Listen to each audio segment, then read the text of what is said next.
ಪೂಜೆ ಎಲ್ಲ ಮುಗಿಯೋಷ್ಟರಲ್ಲಿ 6:15 ಸಮಯ. ಇವತ್ತು ದೇವಸ್ಥಾನಕ್ಕೆ ಹೋಗ್ತಾ ಇಲ್ಲ, ಆದರೆ ಬೇರೆ ದೇವಸ್ಥಾನಕ್ಕೆ ಹೋಗ್ತಾ ಇದ್ದೀವಿ. ಹಾಗಾಗಿ ಇಲ್ಲಿ ದೇವಸ್ಥಾನಕ್ಕೆ ಹೋಗಿಲ್ಲ. ಯಾವ ದೇವಸ್ಥಾನಕ್ಕೆ ಅದನ್ನು ಕೂಡ ಹೇಳ್ತೀನಿ. ಈಗ ಫಟಾಫಟ್ ಅಂತ ಬ್ರೇಕ್ಫಾಸ್ಟ್ ರೆಡಿ ಮಾಡಿಬಿಟ್ಟು ಬ್ರೇಕ್ಫಾಸ್ಟ್ ಮಾಡಿಕೊಂಡು ಆಮೇಲೆ ಹೊರಡಬೇಕು. ಸೊ ಹೋಗೋಣ, ನಿಮ್ಮನ್ನು ಕರ್ಕೊಂಡು ಹೋಗ್ತೀನಿ, ಓಕೆನಾ?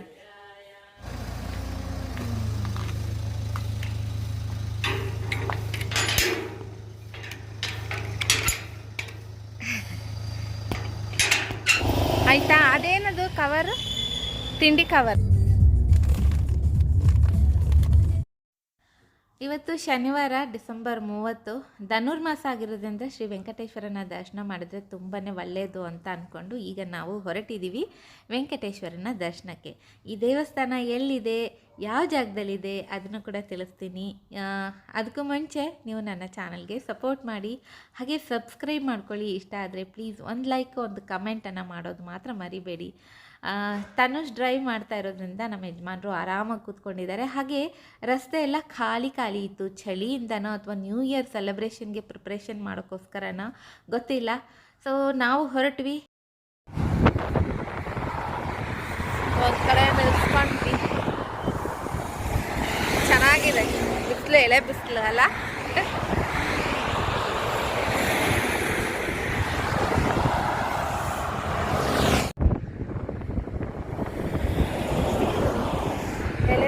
ಚೆನ್ನಾಗಿದೆ ಅಂತಾರ.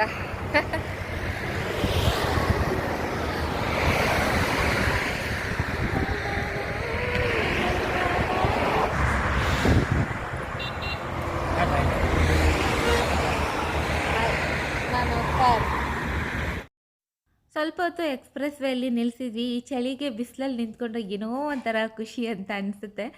ಹಾಗೆ ಈಗ ಮತ್ತೆ ಶುರು ಮಾಡಿದ್ವಿ ನಮ್ಮ ಜರ್ನಿನ. ನಾವಿವತ್ತು ಹೋಗ್ತಾ ಇರೋದು ಕರಿಘಟ್ಟದಲ್ಲಿರುವಂಥ ಶ್ರೀ ವೆಂಕಟೇಶ್ವರ ಲಕ್ಷ್ಮೀ ಪದ್ಮಾವತಿ ಸಮೇತ ಇರುವಂಥ ಯೋಗ ನರಸಿಂಹ ಹಾಗೆ ಭೋಗ ನರಸಿಂಹನ ದರ್ಶನಕ್ಕೋಸ್ಕರ. ನೀವೆಲ್ಲ ಯಾರಾದರೂ ಕರಿಘಟ್ಟಕ್ಕೆ ಹೋಗಿದ್ರೆ ಖಂಡಿತ ನನಗೆ ಕಮೆಂಟಲ್ಲಿ ತಿಳಿಸಿ. ಹೋಗಿಲ್ಲ ಅಂದರೆ ಒಂದು ಸಾರಿ ವಿಸಿಟ್ ಮಾಡಿ. ತುಂಬ ಹಳೆ ಕಾಲದ ದೇವಸ್ಥಾನ, ತುಂಬಾ ಚೆನ್ನಾಗಿದೆ.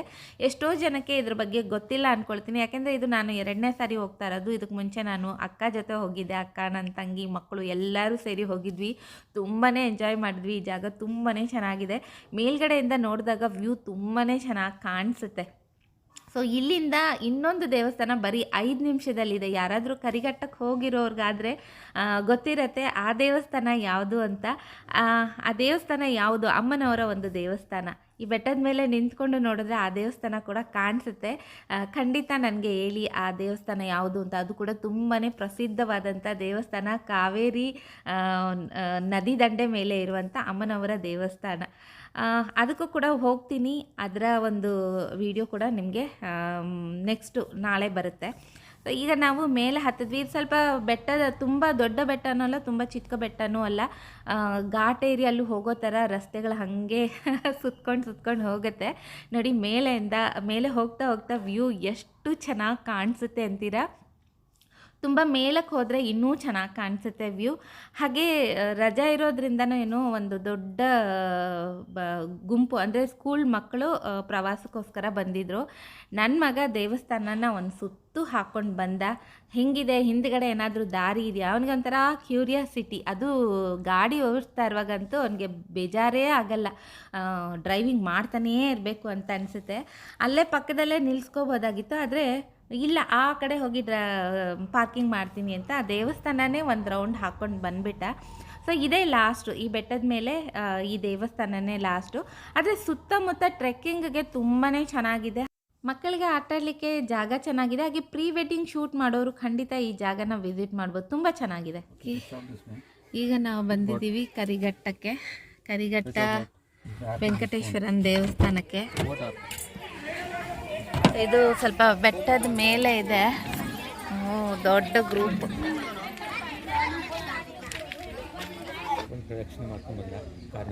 ಮತ್ತೆ ಹೋಗ್ತಾ ಇದ್ದಾನೆ. ಇದು ತಗೊಳ್ತೀನಿ ಪೂಜೆಗೆ. ಯಾಕಂದ್ರೆ ಹೇಳ್ಬಿಟ್ಟು ಆಮೇಲೆ ಇದರಲ್ಲೇ ಇಡಿ ಹೂವು. ಐದು ಬೇಡವ ಅದು ಹಾಕಿ ಅದೇ ಹೇಳ್ತಾರೆ. ಒಂದು ಮಾರ ಹಾಕಲ್ಲ ತುಳಸಿನ ಬೇಡ ಬೇಡ ಸಾಕು. ದೇವ್ರ ಕತ್ಲು ಎಷ್ಟು ಇದು? ಇದು 20 40 ರೂಪಾಯಿ, ಇದು 50, ಇದು 120 ಎರಡು ದೇವ್ರಿಗೂ. ಎಷ್ಟಾಯ್ತು? 170 ರೂಪಾಯಿ ಆಯ್ತು. ಶನಿವಾರ ಆಗಿದ್ದರಿಂದ ದೇವರಿಗೆ ಹಣ್ಣು ಕಾಯಿ ಮಾಡಿಸೋಣ ಅಂತ ಪೂಜೆಗೆ ತೊಗೊಂಡೆ. ಸ್ವಲ್ಪ ಕಾಸ್ಟ್ಲಿ ಅಂತ ಅನ್ನಿಸ್ತು. 2 ತೆಂಗಿನಕಾಯಿ, 2 ಬಾಳೆಹಣ್ಣು, ಕರ್ಪೂರ, ಅಗರಬತ್ತಿ, 2 ಮೊಳ ಹೂವು, ಅಂದರೆ ತುಳಸಿ ಮಾಲೆನೂ ಸೇರಿಸಿ ಹೇಳ್ತಾ ಇದ್ದೀನಿ. ಇದಕ್ಕೆ 170 ಚಾರ್ಜ್ ಮಾಡಿದ್ರು. ನಮ್ಮ ಯಜಮಾನ್ರು ಕೇಳ್ತಾ ಇದ್ರು, ಏನು ಹಂಗೆ ಕಣ್ಣು ಮುಚ್ಕೊಂಡು ಬ್ಲ್ಯಾಂಕಾಗಿ ತೊಗೊಳ್ತೀಯಾ, ಬಾರ್ಗೇನ್ ಮಾಡಲ್ವಾ ಅಂತ. ಕೆಲವೊಂದು ಕಡೆ ಮಾಡಬೇಕಾಗತ್ತೆ, ಬಟ್ ಕೆಲವು ಕಡೆ ನಾನು ಏನೂ ಮಾಡೋಕ್ಕೋಗಲ್ಲ. ಯಾಕೆಂತಂದರೆ ಅವರು ಬಡವರು ಕಷ್ಟಪಡ್ತಾರೆ. ಇಂಥ ಟೂರಿಸ್ಟ್ ಜಾಗಗಳಲ್ಲಿ ಅದು ವೀಕೆಂಡಲ್ಲಿ ಮಾತ್ರನೇ ಜನ ಜಾಸ್ತಿ ಬರ್ತಾರೆ ಅಂತ. ಜಾಸ್ತಿನೂ ಅಲ್ಲ, ಆವಾಗಲೇ ಒಂದು 4 ಕಾಸು ಸಂಪಾದನೆ ಮಾಡ್ಕೊಳ್ತಾರೆ. ಸೊ ಅವ್ರ ಹತ್ರ ಏನಂತ ಬಾರ್ಗೇನ್ ಮಾಡೋದು, ಸರಿ ಅಂತ ನಾನು ಸುಮ್ಮನೆ ಹಾಗೆ ಬಂದುಬಿಟ್ಟೆ. ದೇವಸ್ಥಾನ ಎಲ್ಲಿ, ಗರ್ಭಗುಡಿ ಎಲ್ಲಿ ಅಂತ ಹುಡುಕ್ತಾ ಇದ್ದೆ. ಸೊ ಅವ್ರು ಹೇಳ್ತಾ ಇದ್ರು ಸ್ವಲ್ಪ ಮುಂದಕ್ಕೆ ಹೋಗಿ ಅಂತ. ಹಾಗೆ ನನ್ನ ಲೆಫ್ಟ್ ಸೈಡಲ್ಲಿ ಕಾಣಿಸ್ತಾ ಇದೆಯಲ್ಲ, ಇದು ಅಮ್ಮನವರ ದೇವಸ್ಥಾನ, ಪದ್ಮಾವತಿ ಅಮ್ಮನವರ ದೇವಸ್ಥಾನ. ಸೊ ವೆಂಕಟೇಶ್ವರನ ದೇವಸ್ಥಾನ ರೈಟ್ ಸೈಡ್ಗೆ ಇದೆ. ಬನ್ನಿ ಹೋಗೋಣ, ದರ್ಶನ ಮಾಡಿಸ್ತೀನಿ ನಿಮಗೂ ಕೂಡ. ಹಾಗೆ ದೇವಸ್ಥಾನದ ಮುಂದೆ ಇರೋದು ಗರುಡ ದೇವರ ದರ್ಶನ. ಇನ್ನೂ ಈಗ ಪೂಜೆ ರೆಡಿ ಮಾಡ್ತಾ ಇದ್ದಾರೆ. ದೇವರ ಅಭಿಷೇಕ ಅಷ್ಟೇ ಆಗಿದೆ, ಇನ್ನೂ ಅಲಂಕಾರ ಎಲ್ಲ ಏನೂ ಮಾಡಿಲ್ಲ. ನಿಮಗೆ ಗೊತ್ತು, ನಾರಾಯಣ ಅಲಂಕಾರ ಪ್ರಿಯ ಅಂತ. ಧನುರ್ಮಾಸ ಆಗಿರೋದ್ರಿಂದ ಬೆಳಗ್ಗೆನೇ 4 ಗಂಟೆಗೆ ಸಹಸ್ರನಾಮದೊಂದಿಗೆ ಪೂಜೆ ಎಲ್ಲ ಶುರು ಮಾಡ್ತಾರೆ. ಬಟ್ ಇಲ್ಲಿ ಯಾಕೋ ಗೊತ್ತಿಲ್ಲ, ಲೇಟ್ ಆಗಿದೆ. ಹಾಗೆ ಇಲ್ಲಿ ಬಂದು ಯೋಗ ನರಸಿಂಹ, ಇದು ಯೋಗ ನರಸಿಂಹ. ಹಾಗೆ ಇದು ಬಂದು ವೆಂಕಟೇಶ್ವರ. ಹಾಗೆ ವೆಂಕಟೇಶ್ವರನ ಪಕ್ಕದಲ್ಲಿರುವಂಥದ್ದು ಭೋಗ ನರಸಿಂಹ. ಮತ್ತು ಲಕ್ಷ್ಮೀ ದೇವಸ್ಥಾನ ಆ ಕಡೆಗೆ ಔಟ್ಸೈಡ್ಗಿದೆ, ಅದನ್ನು ಕೂಡ ನಿಮಗೆ ತೋರಿಸ್ತೀನಿ. ಹಾಗೆ ದೇವರ ದರ್ಶನ ಕೂಡ ಮಾಡ್ಕೊಳ್ಳಿ. ಹಣ್ಣು ಕಾಯಿ ಕೊಟ್ಟು ಪೂಜೆ ಎಲ್ಲ ಮಾಡಿಸ್ಕೊಂಡ್ವಿ. ತುಂಬಾ ಖುಷಿ ಆಯಿತು, ಚೆನ್ನಾಗಿ ದರ್ಶನ ಆಯಿತು. ಜಾಸ್ತಿ ಜನ ಇಲ್ಲದೆ ಇದಕ್ಕೆ ಆರಾಮಾಗಿ ದರ್ಶನ ಮಾಡಿಕೊಂಡು ಅಲ್ಲೇ ಸ್ವಲ್ಪ ಹೊತ್ತು ಕೂತಿದ್ದು ಬಂದ್ವಿ. ಈ ಥರ ದರ್ಶನ ಆದರೆ ಖುಷಿ ಅಂತ ಅನಿಸುತ್ತೆ. ಕೆಲವು ಕಡೆ ಎಲ್ಲ ನೂಕು ನುಗ್ಲು ಆ ಕ್ಯೂ ಅಲ್ಲಿ ಹೋಗೋದೇ ಒಂಥರ ಕಷ್ಟ ಅಂತ ಅನಿಸ್ಬಿಡುತ್ತೆ. ದೇವ್ರ ದರ್ಶನನೇ ಬೇಡ ಅಂತ ಅನಿಸ್ಬಿಡುತ್ತೆ. ಸುಮಾರು ಕಡೆ ಆ ಥರ ಜನರು ಜಾಸ್ತಿ ಬರ್ತಾರೆ, ಕ್ರೌಡ್ ಜಾಸ್ತಿ ಇರುತ್ತೆ. ಏನೂ ಮಾಡೋಕ್ಕಾಗಲ್ಲ. ಈಗ ನಮ್ಮ ಥರನೇ ಅವ್ರು ಕೂಡ ಬಂದಿರ್ತಾರೆ, ಸ್ವಲ್ಪ ಅಡ್ಜಸ್ಟ್ ಮಾಡ್ಕೋಬೇಕು. ಸೊ ತುಂಬ ಹಳೆಯ ಕಾಲದ ದೇವಸ್ಥಾನ, ಚೆನ್ನಾಗಿತ್ತು, ಒಂಥರ ಪ್ರಶಾಂತವಾಗಿತ್ತು. ಕ್ರೌಡ್ ಇಲ್ಲದೆ ಇದಕ್ಕೆ ಆರಾಮಾಗಿ ದರ್ಶನ ಮಾಡಿಕೊಂಡು ಬಂದ್ವಲ್ಲ, ಅದು ಖುಷಿ ಅಂತ ಅನಿಸುತ್ತೆ. ನಮ್ಮ ಯಜಮಾನ್ರಿಗೆ ಈ ಥರ ಖಾಲಿಯಾಗಿದ್ದರೆ ದೇವಸ್ಥಾನ, ದೇವ್ರನ್ನ ನೋಡೋಕ್ಕೆ ತುಂಬ ಖುಷಿ ಪಡ್ತಾರೆ. ಕ್ಯೂ ಎಲ್ಲ ಇದ್ದರೆ ಬರೋದೇ ಇಲ್ಲ, ಬೇಡ ನಾನು ಬರೋದೇ ಇಲ್ಲ ಅಂತಾರೆ. ಓಕೆ, ಈಗ ದೇವಸ್ಥಾನದ ಮುಂದೆ ಇಲ್ಲಿ ಗರುಡನ ಒಂದು ಪುಟ್ಟ ದೇವಸ್ಥಾನ ಇದೆ. ಎಷ್ಟು ಚೆನ್ನಾಗಿ ಕಾಣಿಸ್ತಾ ಇದ್ದಾನೆ ನೋಡಿ ಗರುಡ ದೇವರು, ತುಂಬ ಚೆನ್ನಾಗಿತ್ತು. ಇದನ್ನು ನೋಡಿಕೊಂಡು ಸ್ವಲ್ಪ ಮುಂದಕ್ಕೆ ಹೋದರೆ ಅಲ್ಲಿ ಲಕ್ಷ್ಮೀ ದೇವಸ್ಥಾನ ಇತ್ತು. ಆ ಅಮ್ಮನವರ ಅಭಿಷೇಕ ಕೂಡ ಮಾಡ್ತಾಯಿದ್ರು. ಹೇಳಿದಾಗೆ ಇವತ್ತು ಎಲ್ಲನೂ ಲೇಟಾಗಿ ಮಾಡ್ತಾ ಇದ್ದಾರೆ ವೆಂಕಟೇಶ್ವರನ ದೇವಸ್ಥಾನದಲ್ಲಿ. ಗೊತ್ತಿಲ್ಲ ಇಷ್ಟು ಲೇಟಾಗಿ ಪೂಜೆ ಮಾಡ್ತಾರಾ ಅಂತ. ಇಲ್ಲಿ ಅಮ್ಮನವರ ಒಂದು ಪೂಜೆ ನಡೀತಾ ಇದೆ. ತುಂಬ ಪುಟ್ಟ ದೇವಸ್ಥಾನ, ಲಕ್ಷ್ಮೀ ದೇವಿಯ ಪುಟ್ಟ ದೇವಸ್ಥಾನ. ಸೊ ನೀವೆಲ್ಲ ಯಾರು ಹೋಗಿದ್ದೀರಾ ಮತ್ತೆ ಕೇಳ್ತಾ ಇದ್ದೀನಿ. ಯಾರಾದರೂ ಹೋಗಿದ್ರೆ ಖಂಡಿತ ನನಗೆ ಕಮೆಂಟಲ್ಲಿ ತಿಳಿಸಿ. ಹಾಗೆ ಈ ದೇವಸ್ಥಾನಕ್ಕೆ ಹತ್ತಿರ ಇರುವಂಥ ಅಮ್ಮನವರ ದೇವಸ್ಥಾನ ಯಾವುದು ಹೇಳಿ.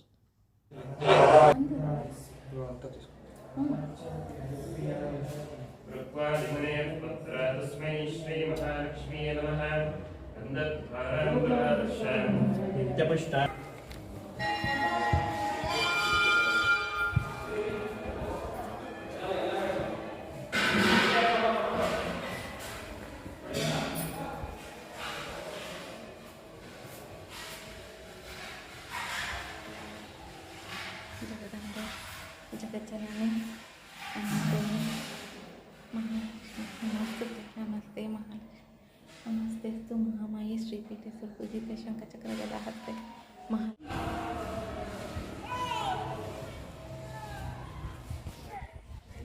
ಮಗನವರು ಯಾವೂರವರು? ಬೆಂಗಳೂರು.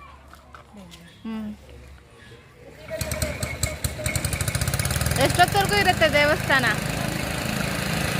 ಎಷ್ಟೊತ್ತವರೆಗೂ ಇರುತ್ತೆ ದೇವಸ್ಥಾನ? ಮತ್ತೆ 3 ಗಂಟೆ ಅಂತ ಹಾಕಿದಾರಾ?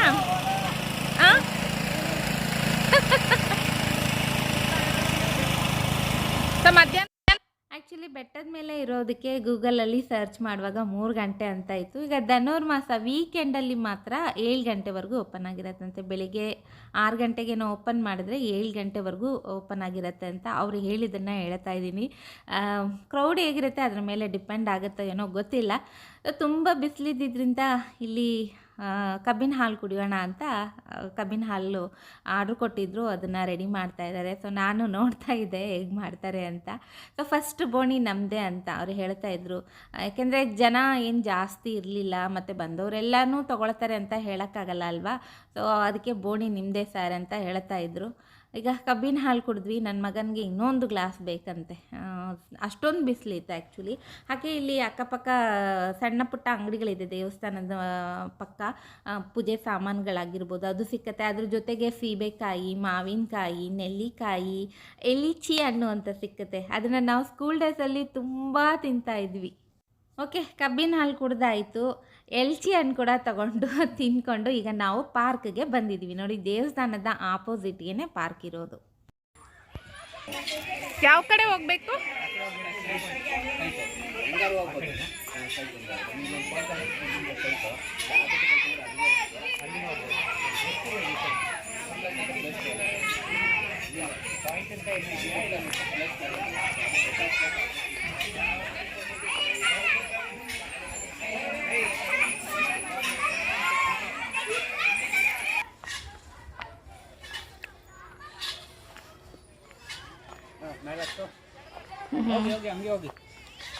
ಇದು ನೋಡಿ ಹಿಂಗೆ ಹತ್ಬೇಕಂತೆ. ನಾನು ಸೀರೆ ಹಾಕ್ಕೊಂಡಿದ್ದೀನಿ. ಹೋಗಿ ಹೋಗಿ ಹತ್ತಕ್ಕಾಗಲ್ಲ, ಬೇಡ. ಪ್ರವಾಸಿಗರಿಗೆ ಪ್ರವೇಶವಿಲ್ಲ ಅಂತ. ಏನಕ್ಕೆ ಇಟ್ಟಿದ್ದಾರೆ? ಅವ್ರಿಗೇನು ಇರುತ್ತೆ. ವಾವ್, ಹೈವೇ ಕಾಣಿಸುತ್ತೆ ನೋಡಿ ಇಲ್ಲಿಂದ.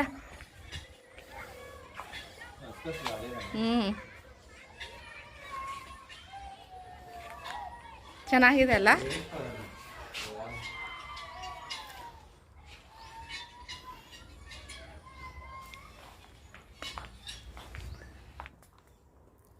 ವ್ಯೂ ಪಾಯಿಂಟ್ ಅಂತ ಇಲ್ಲಿ ಬಂದಿದ್ದೀವಿ. ನೋಡಿ ನಮ್ಮ ಮುಂದೆ ಹೇಗೆ ಕಾಣಿಸುತ್ತೆ. ಫುಲ್ಲು ಕಲ್ಬಂಡೆಗಳು. ಚೆನ್ನಾಗಿದೆ ಆ್ಯಕ್ಚುಲಿ ವ್ಯೂ. ಆ ಕಡೆಗೆ ನೋಡಿ ಫುಲ್ಲು ಬೆಟ್ಟ. ಆ ಕಲ್ ಮೇಲೆ ಹತ್ತಿದ್ರೆ ಅವನು ಚೆನ್ನಾಗಿ ಕಾಣಿಸ್ತೀವಿ. ಯಾಕೆ ಹೇಳಿ, ಸರಿಗೆ ನಿಮ್ಮ ತಲೆನೇ ಬರ್ತಾ ಇಲ್ಲ. ಬನ್ನಿ ಹೋಗೋಣ. ಸೊ ಇದೊಂಥರ ಫುಲ್ಲು ಫಾರೆಸ್ಟ್ ಥರ ಇದೆ. ಟ್ರೆಕ್ಕಿಂಗ್ ಹೋಗ್ಬೋದಂತೆ.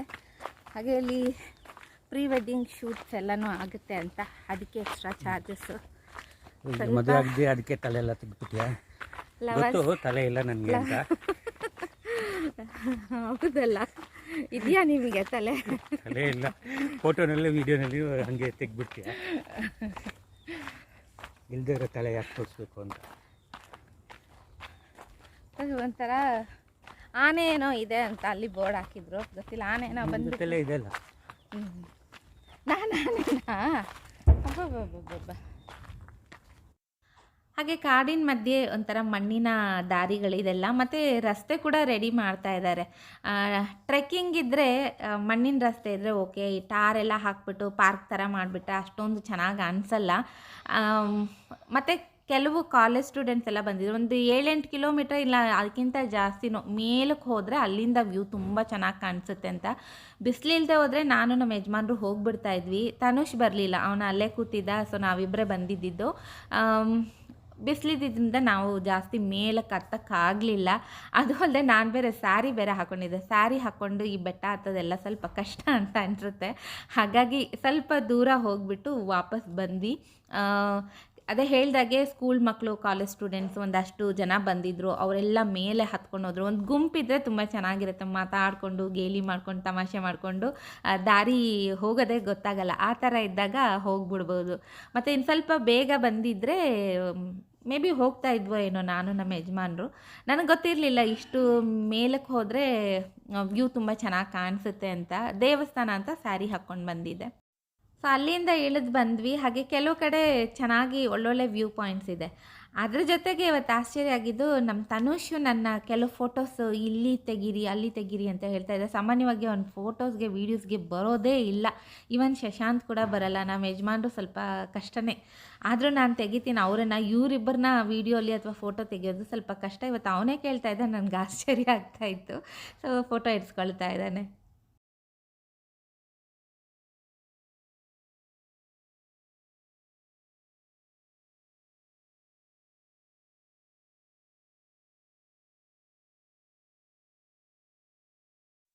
ಸೊ ಜಾಗ ತುಂಬಾ ಚೆನ್ನಾಗಿತ್ತು. ಫೋಟೋ ವೀಡಿಯೋಸ್ ಎಲ್ಲ ಮಾಡಿಕೊಂಡು ಈಗ ಹೊರಡ್ತಾ ಇದ್ದೀವಿ. ಕರಿಘಟ್ಟ ಬಂದ್ವಿ, ದೇವರ ದರ್ಶನ ಮಾಡಿಕೊಂಡು ಇಲ್ಲಿ ಒಂದು ಪಾರ್ಕ್ ಇದೆ ಮಕ್ಕಳಿಗೋಸ್ಕರ. ಹಾಗೆ ಟ್ರೆಕ್ಕಿಂಗ್ ಹೋಗೋರು ಹೋಗ್ಬೋದು. ತುಂಬ ಒಂದು 16 ಕಿಲೋಮೀಟ್ರ್ ಏನೋ ಹೇಳಿದ್ರು ಅವರು. ಅಷ್ಟು ಮೇಲೆ ಹೋದರೆ ಟಾಪಲ್ಲಿ ವ್ಯೂ ಕಾಣಿಸುತ್ತೆ ಅಂತ. ಕೆಲವು ಕಡೆ ವ್ಯೂ ಪಾಯಿಂಟ್ ಇದೆ, ಅಲ್ಲಿ ಹೋಗಿ ನೋಡ್ಬೋದು. ಸ್ವಲ್ಪ ದೂರದವರೆಗೂ ಹೋದ್ವಿ, ತುಂಬ ಬಿಸಿಲಿದೆ. 10 ರೂಪಾಯಿ ಎಂಟ್ರೆನ್ಸ್ ಟಿಕೆಟು, ಮಕ್ಕಳಿಗೆ 5 ರೂಪಾಯಿ. ಸೊ ಇದು ಮಕ್ಕಳ ಪ್ಲೇ ಏರಿಯಾ ನೋಡಿ ಹಿಂಗಿದೆ. ದೇವಸ್ಥಾನದ ಮುಂದೆನೇ ಇದೆ, ಚೆನ್ನಾಗಿದೆ. ಬಿಸಿಲಿಲ್ಲದೆ ಹೋದರೆ ಇನ್ನೂ ಸ್ವಲ್ಪ ಮೇಲಕ್ಕೆ ಹೋಗ್ತಾ ಇದ್ವಿ, ತುಂಬ ಬಿಸಿಲಿತ್ತು. ಹಾಗಾಗಿ ಅರ್ಧಕ್ಕೆ ಬಂದ್ವಿ ನಾವು. ಈಗ ಇಲ್ಲಿಂದ ಹೊರಡ್ತಾ ಇದ್ದೀವಿ. ಚೆನ್ನಾಗಿತ್ತು ಒಂಥರ. ದೇವ್ರ ದರ್ಶನ ಕೂಡ ಚೆನ್ನಾಗಾಯಿತು, ಕ್ರೌಡ್ ಇಲ್ಲ, ಹಾಗಾಗಿ ದೇವ್ರ ದರ್ಶನ ಕೂಡ ಚೆನ್ನಾಗಾಯಿತು. ಈಗ ಹೋಗೋಣ ಬನ್ನಿ ಬನ್ನಿ ಹಂಗೆ.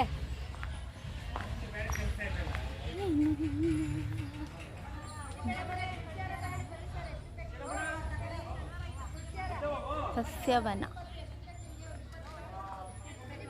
ಸೊ ಇದು ದೇವಸ್ಥಾನ. ಸೊ ದೇವಸ್ಥಾನದ ಮುಂಭಾಗಕ್ಕೆ ಪಾರ್ಕ್ ಇದೆ. ಸೊ ಇಂಥ ಜಾಗಗಳಿಗೆ ಬಂದಾಗ ನನಗೆ ನೆಲ್ಲಿಕಾಯಿ ಮತ್ತು ಎಲ್ಚಿ ಹಣ್ಣು ಅಂತ ಸಿಗ್ತಾಯಿತ್ತು. ನಾವು ಸ್ಕೂಲ್ ಡೇಸಲ್ಲಿ ತುಂಬ ತಿಂತಾ ಇದ್ವಿ ಅದನ್ನು, ಉಪ್ಪು ಖಾರ ಹಾಕಿ ಕೊಡೋರು. ನೆಲ್ಲಿಕಾಯಿನ ನೋಡಿದಾಗ ಬಾಯಲ್ಲಿ ನೀರು ಬರುತ್ತೆ. ಸೊ ನಾನು ತೊಗೊಂಡಿದ್ದೆ. ಈಗ ನೆಲ್ಲಿಕಾಯಿನ ತಿಂತ ನಾವು ಇಲ್ಲಿಂದ ಹೊರಟಿವಿ ಇನ್ನೊಂದು ದೇವಸ್ಥಾನಕ್ಕೆ. ಆ ದೇವಸ್ಥಾನ ಯಾವುದು ಅದರ ವ್ಲಾಗನ್ನು ನಾಳೆ ಹಾಕ್ತೀನಿ. ಇದರಲ್ಲೇ ಹಾಕಿದ್ರೆ ತುಂಬ ಲೆಂತಿ ಆಗಿಬಿಡುತ್ತೆ, ಹಾಗಾಗಿ ನಾಳೆ ಹಾಕ್ತೀನಿ. ಆ ವಿಡಿಯೋಗೋಸ್ಕರ ನೀವು ಕೂಡ ಕಾಯ್ತಾ ಇರ್ತೀರಾ ಅಂದ್ಕೊಂಡು ಇವತ್ತಿನ ಈ ವ್ಲಾಗನ್ನು ಇಲ್ಲಿಗೆ ನಿಲ್ಲಿಸ್ತೀನಿ. ಈ ವ್ಲಾಗ್ ಇಷ್ಟ ಆಗಿದ್ರೆ ಪ್ಲೀಸ್ ನನ್ನ ಚಾನಲ್ಗೆ ಸಪೋರ್ಟ್ ಮಾಡಿ, ಸಬ್ಸ್ಕ್ರೈಬ್ ಮಾಡ್ಕೊಳ್ಳಿ, ವಿಡಿಯೋನ ಲೈಕ್ ಮಾಡಿ, ಕಮೆಂಟ್ ಮಾಡಿ, ಶೇರ್ ಮಾಡಿ ಅಂತ ಹೇಳ್ತಾ ನಮಸ್ಕಾರ.